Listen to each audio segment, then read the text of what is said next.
Hi everyone. Happy Tuesday. I tonight am going to talk to you about how to get in an inviting mindset. And I have like a whole list of questions that people had asked. I wrote them all down. And I will answer them at the end of this live. If you guys are hopping on, if you can just like show me that you're on, comment, heart, like something, that would be great. So I'm gonna do my little spiel on inviting mindset, and then I have all of your questions. I wrote them down and I'm gonna answer them after. None of them really had a lot to do with inviting mindset, which is totally fine. I'm more than happy to answer them, but I'll do it after I do my spiel on inviting mindset. So the first thing I wanna say is I think that a lot of us know how to invite. I think that we do. I think that what holds us back is that we don't want to. I hear this the most from coaches, like, you know, what vital behavior are you not doing? And most often it's they're not inviting. They're nervous to invite. They think they don't know what to say, but they really do. They're afraid of being told no. And so it's really important to kind of shift your mindset. So the first thing I'm going to say is that if you never ask, the answer is no. I still can't see anyone on this thing. I don't know why, but if you never ask, the answer is no. So if you ask, the answer might be no, but the answer might be yes. So it's really important to get in the mindset of asking, of talking to people. And if you're struggling with wanting to reach out and wanting to talk to people, then you need to get a personal development book that's going to help you do that. I hope no one's offended by a little bit of cuss words, but Get Over Your Damn Self is a really good one. I highly recommend that if you feel like you're struggling with wanting to invite or wanting to reach out. If it is your least favorite part of your power hour, and keep in mind, inviting is a vital behavior. And if you listen to Carl on the Wake Up Call 2 weeks ago, he said, you know, being a product of the product, yep, the most important. Second most important, inviting. Not selling, not spamming, not anything like that. We don't call it that because that's not what it is. It's inviting. You have to have groups going. You have to have something to invite to. And so that's my second piece of advice. The first is get a personal development book. I highly recommend Get Over Your Damn Self. And the second is you need to have something to invite to. So part of the inviting mindset is saying to yourself, okay, this is what I'm going to be inviting to. So I recommend that 3 to 4 Mondays out of your month, or 4 out of 5 Mondays of your month, or whatever, that you start having something start so that you have something to invite to. Because if you have nothing to invite to, what are you talking to people about? You know what I mean? And don't think like, oh my goodness, well, I have nothing. Your coach has something, your team has something. Don't worry about running your own group. Grab a buddy and run something. I personally run a free clean eating group every month. I run a challenge group every month, and I run an intro to coaching group every month. So I know that I have 3 things to invite to throughout the month that I can really concentrate on inviting.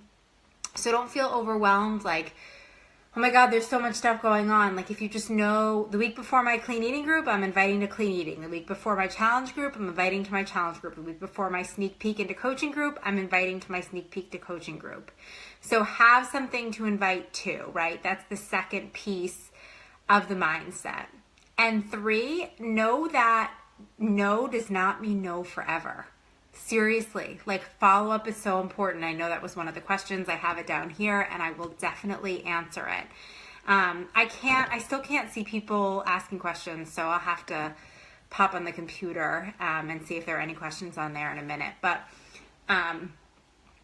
it's really important to know that no is not no forever. It's no right now, it's maybe, but it's not no forever.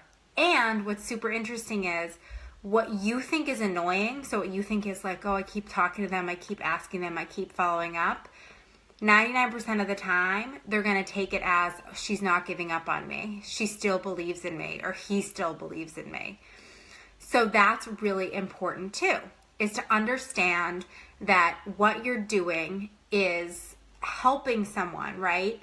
And that you are, by inviting them, you are telling them that you believe in them, right? That you're not like just trying to sell them. And there is no offense to any of these businesses, but candles or makeup or, I don't know, bags, whatever you're selling is not a life-changing product, right? What we have is a life-changing product.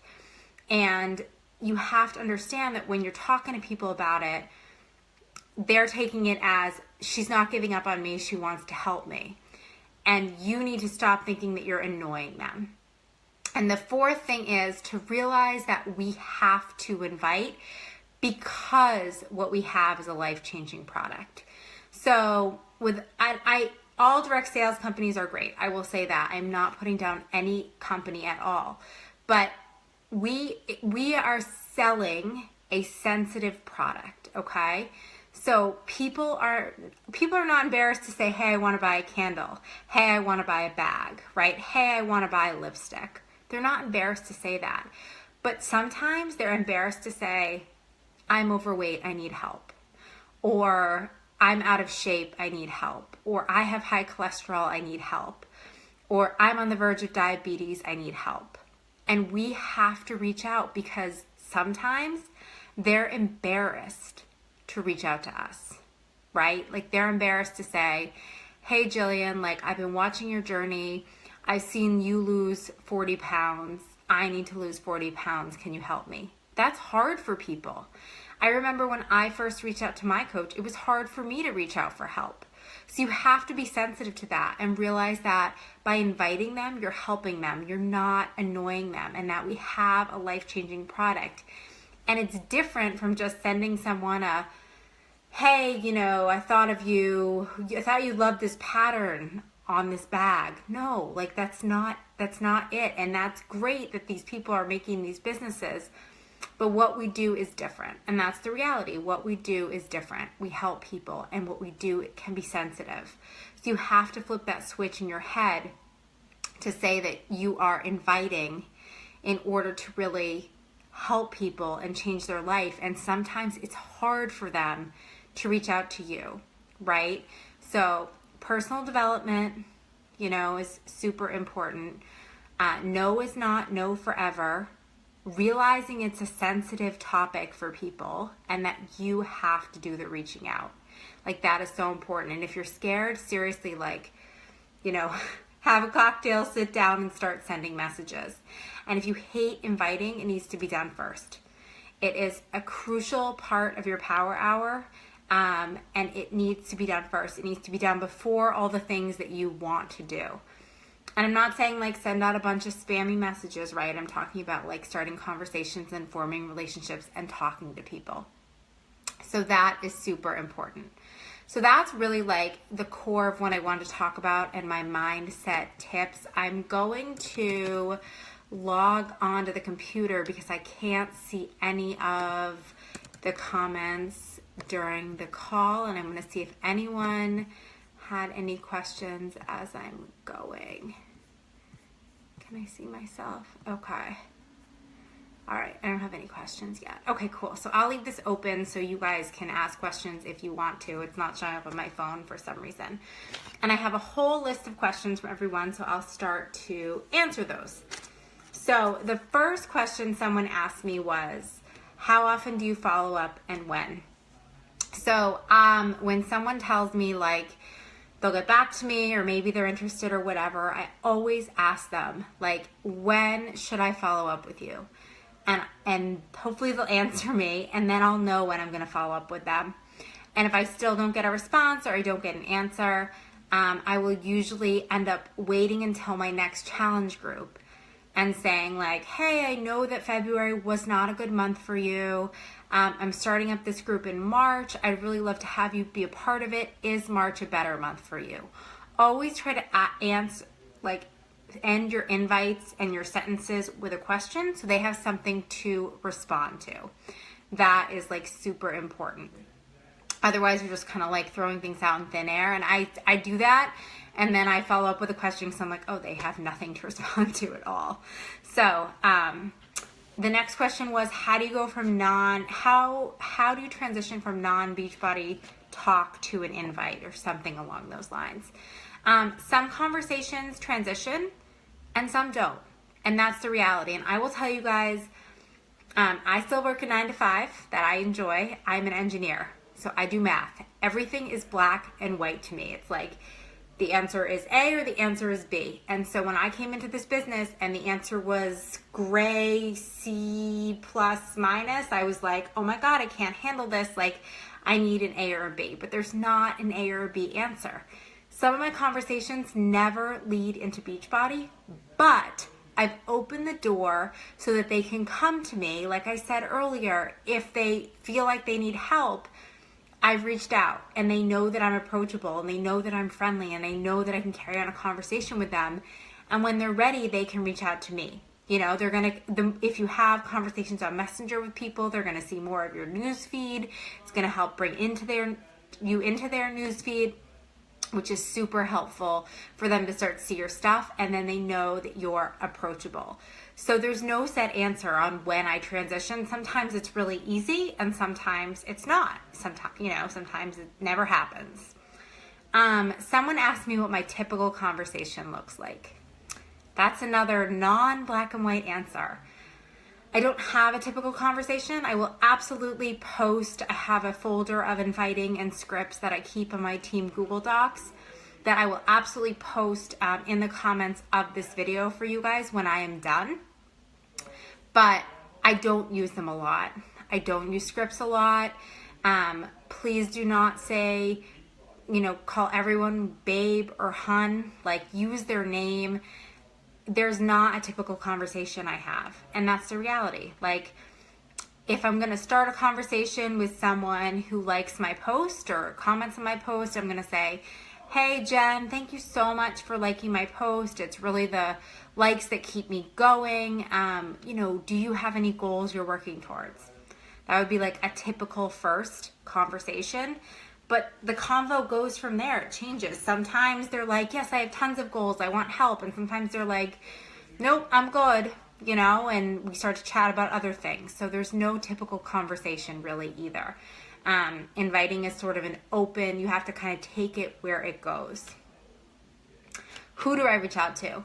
I make a list of 20 people every single week on Instagram that I'm going to reach out to, and I get to know them throughout the week. There's training on that on my YouTube channel if you want my Instagram training. I did not have an Instagram account before I became a coach. I didn't know what Instagram was, so it's very basic. I find Instagram very distracting, so it kind of keeps me in a bubble. I spend about 10 minutes a day on my power hour on Instagram, and I'm very focused on there. So I make a list of 20 people on Instagram. My two main platforms are Instagram and Facebook. I know everyone is different on what platforms they use. And then I have about 100 people a month I reach out to on Facebook. So, and those are people that like my posts, people that comment, people that like my like page, people I get through advertising on my like page, something I just started to really do this year. So that is who I start conversations with, and who I talk to. I talk to about 200 new people a month. About 100 on Instagram, 100 on Facebook, and then all of my follow-ups. To keep myself organized, I use Google Docs, Google Notes, and Streak, which is an add-on to Gmail, and it's free. All the things I use are free. They don't cost any money. So that's kind of cool. How many conversations do I have going at once? I just answered that. What do I do about people not responding to me? A coach the other day was saying sometimes she's like, hey, I'm just over here holding my breath, waiting for you to respond. She'll make like a funny comment. I don't do that. I'll often ask people like, hey, I know this wasn't for you, but do you know anyone else that might be interested? I don't know if you guys listened to Ivy Morales on the Wake Up Call yesterday. She talked about that. Like, don't write someone off just because they're not interested or they're not responding to you. make sure that you kind of use them as, because they could not use them, but make sure that you keep in touch with them because they could be a pathway to other people. So I'll often ask them that, like, hey, you know, I know this opportunity wasn't for you if someone doesn't respond to me. Do you know anyone else that has health and fitness goals they're working towards? And sometimes you can offer like a gift card for referrals or a free Shakeology packet or something like that if you're comfortable with that. Totally up to you. Someone asked if I reach out to people I know are with other companies. You know, I don't purposely reach out to people I know are with other companies, but truthfully, there are a lot of people with other companies that use other products, but then use our fitness products because no other company has the nutrition and fitness that we have combined. Like no other company has the fitness. So sometimes I'll start conversations with them and we'll end up chatting, but I don't like purposely reach out to people that are associated with another brand. If you're finding a lot of people that follow you on Instagram are associated with another fitness brand, then stop searching fitness hashtags or stop hashtagging fitness hashtags, and you'll get more people that aren't fitness people per se. You know, if you're a mom, you can like hashtag boy mom, girl mom, something more to you that isn't necessarily for fitness, if that makes sense. How much time do I spend on inviting? It's the majority of my power hour, reaching out to people, inviting them, growing my network, all that sort of stuff. So that is like biggest part of my power hour. I would say it's probably about half. And honestly, during the week, guys, I'm pretty strict about my hour. I work this business. I used to say 10 hours a week, 5 hours Monday through Friday and 5 hours total on the weekend. I'm probably up to 15 just because of how busy my business is and I have like a back end stuff I have to do. But I still, during the week, I have to stick to an hour, sometimes an hour and a half if I'm doing a call like this, right? I know tomorrow I have 2 calls, so my power hour is going to be really limited and I'm going to be doing my inviting first. So that is the vast majority of what I do.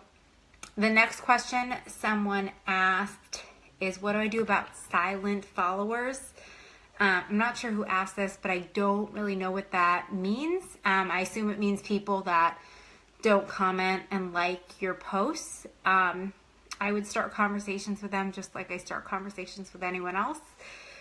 So you don't have to feel like you have to, you know, call them out for being a silent follower or anything like that. So that's I don't really like treat them special or not special. If they're silent. But like I said, if someone doesn't get back to me, I often just like follow up and chat with them. But literally, like, I don't ever stop following up. Like, if someone tells me no in February for a challenge group, I reach out to them in March. If they tell me no in March, I reach out to them in April. And like I said, you have to get in that mindset that it's not annoying because, you know, 99% of people that commit to me a year and a half after I started talking to them, which happens, will say to me, thank you for not giving up on me. They won't say, leave me the heck alone, you're annoying me.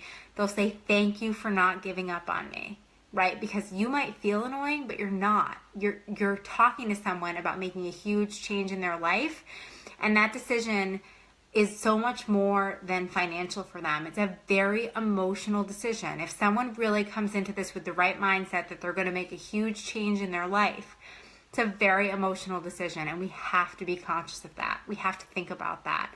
We have to think about what we're actually doing with this business. So I'm just gonna see if there's any other questions. I can't see it on my phone. I'm sorry, I have to go. Okay. Someone just asked, how long should I talk to someone new before I invite them? Not a black and white answer. Sometimes it's right away, and sometimes it's not. I mean, that's the reality of it. Sometimes it's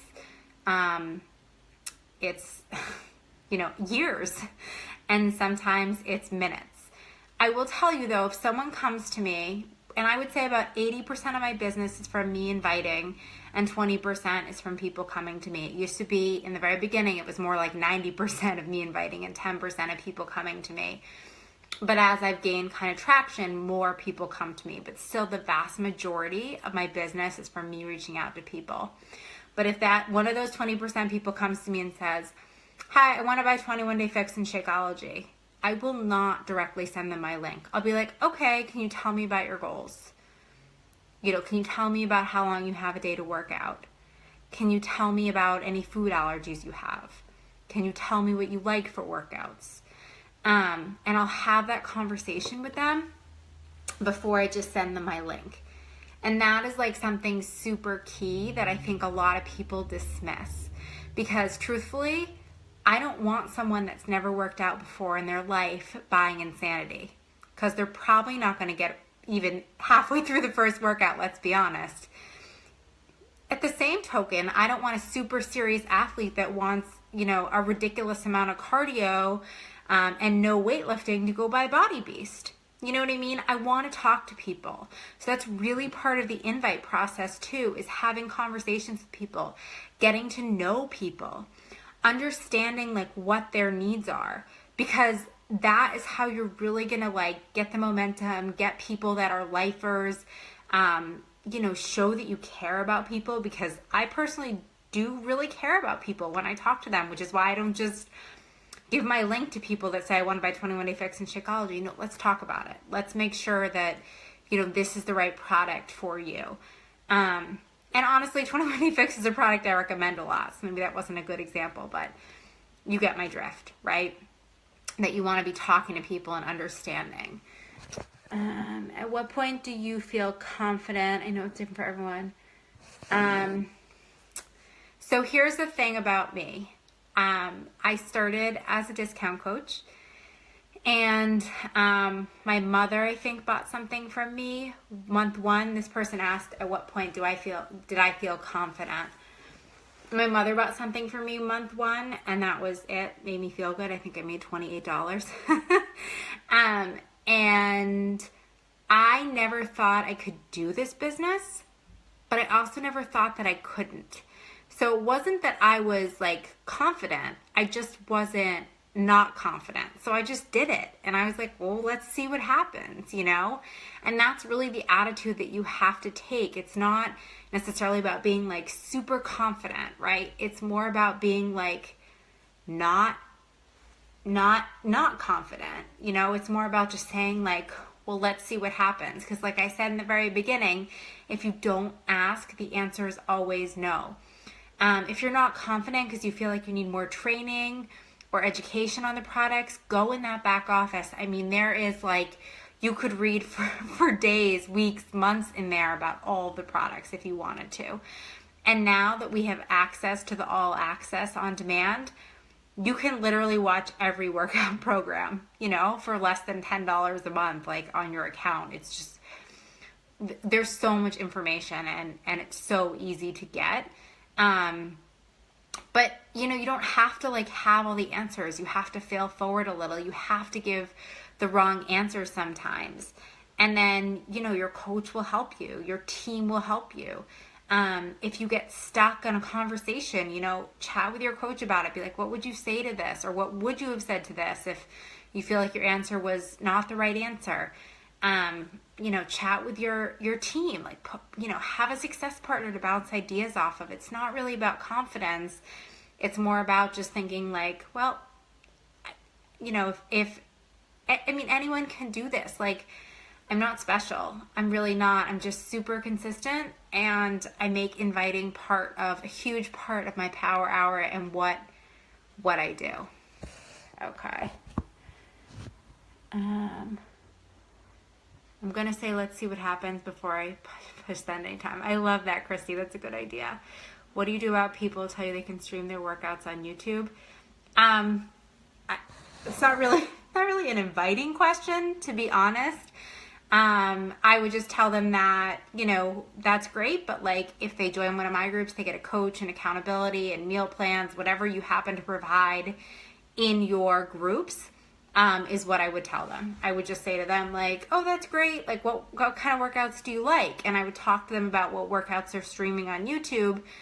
And then from there, we would talk about a good Beachbody workout for them and why they want a coach and accountability.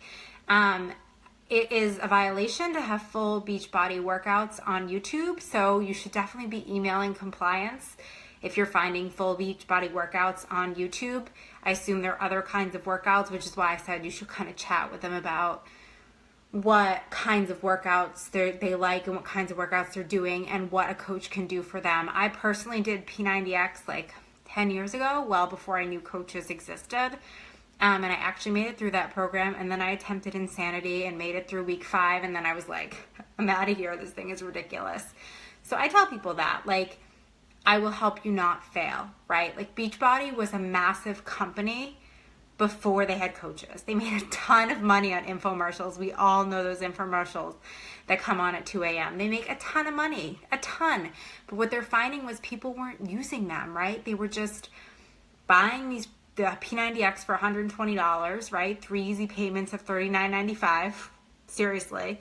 And then they were doing a workout and it was sitting on the shelf. So it's important to know that we as coaches are important. And that is why the coaching opportunity came about. You know, a lot of other network marketing companies weren't companies before they were network marketing companies. They were nothing. And then they decided to start as network marketing companies. Beachbody was massive, hundreds of millions of dollars company before they had coaches. And they decided they would rather, you know, give up 25% and plus more, obviously, of their revenue and have coaches and have people be successful. So that's how important we are. And that's what you need to convey to people when you talk to them about why they need a coach. But like I said, if there are Beachbody workouts, full Beachbody workouts on YouTube, I would definitely talk to compliance about that. Okay.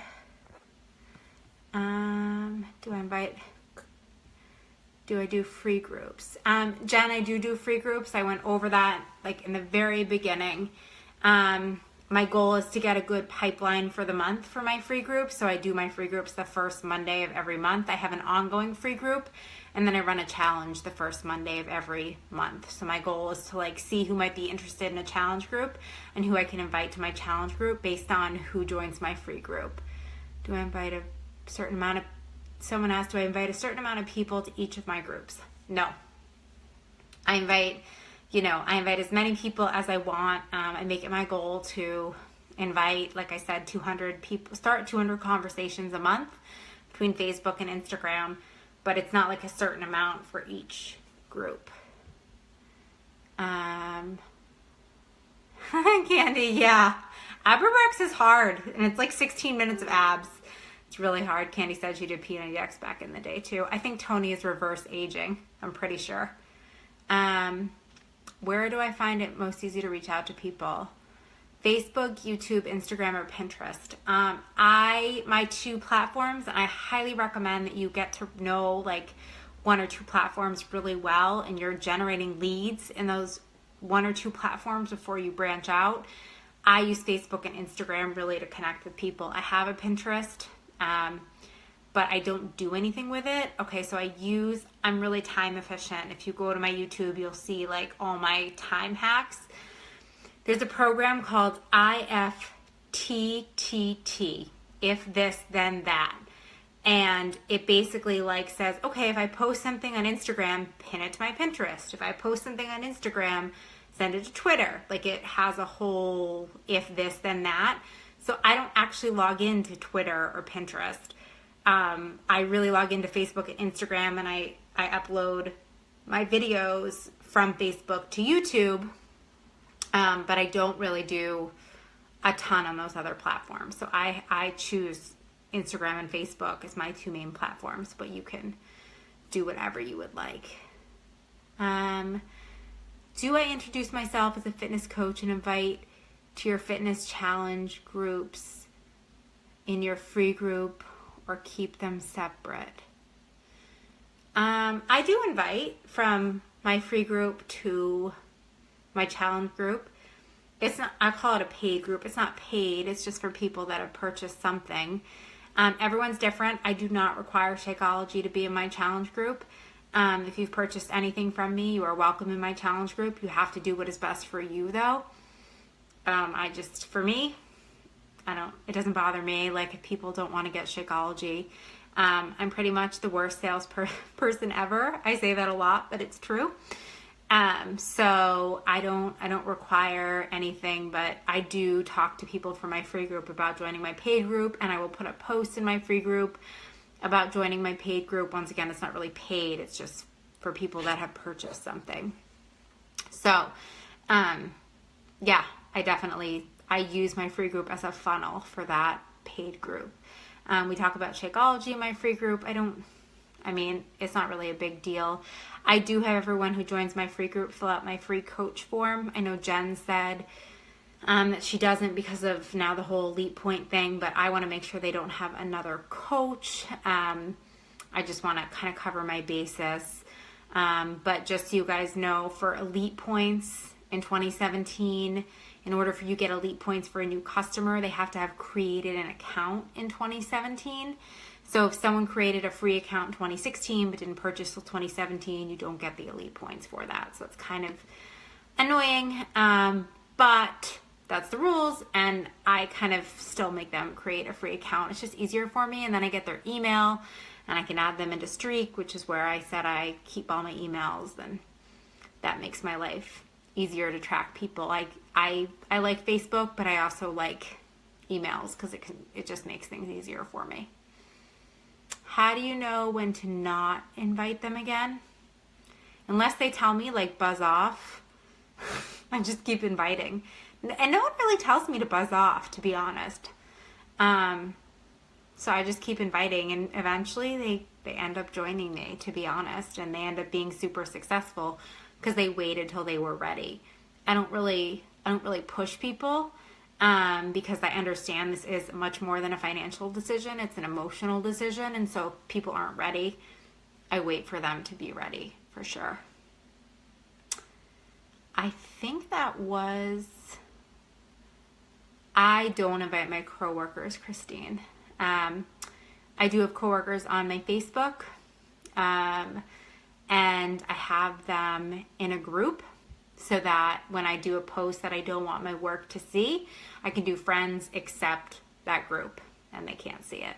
But I don't invite my coworkers. Most of my coworkers know I do it. It's on LinkedIn. Like, I'm very open about it. I do my posts before work, lunch, and after work. But I don't invite my coworkers specifically. I keep it separate. That's just a personal choice. So I work at a really, really big company, so there's a lot of people I could talk to about it, but I choose not to.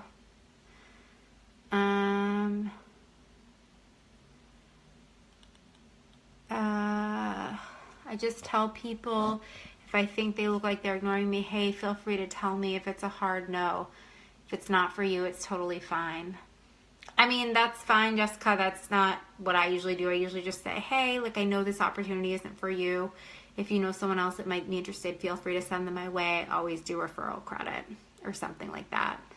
I don't usually tell them to tell me if they don't want to do it. When I start a conversation, what do you say? I don't have anything specific I say. I talk to the person, I ask a question, I compliment them. I said in the beginning that, like, this just isn't black and white. There's not like a yes or no, which I really struggled with because I'm a math person. I'm an engineer. That's what I do 9 to 5. There's a right answer. There's a wrong answer. Well, there's not. You just have to kind of go with the flow. And I will post my scripts file in here, like what I've compiled over the last, I've been a coach 2.5 years, over the last 2.5 years, so you guys can see what I have compiled. But truthfully, I don't really use scripts. It's just not my preference. It works for some people, but it's not my preference. So, I think that is all I have. I will give it like another 2 minutes and see if anyone has any other questions. But I just want to reiterate that I think a lot of us know how to invite, right? I think that we know how to form relationships. I think we've heard it over and over and over again. It's been in like so many trainings. But it's really just getting in the mindset of making it part of your daily routine, making it part of your power hour, understanding it's not annoying, understanding this decision is much more than a financial decision for people, right?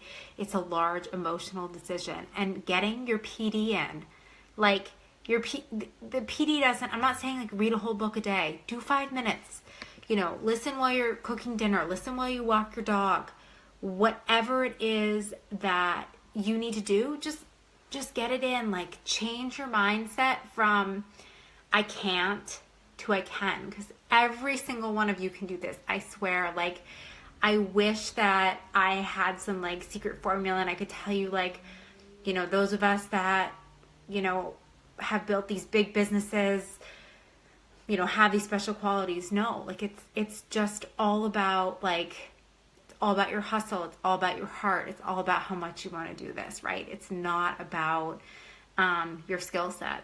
It's just not.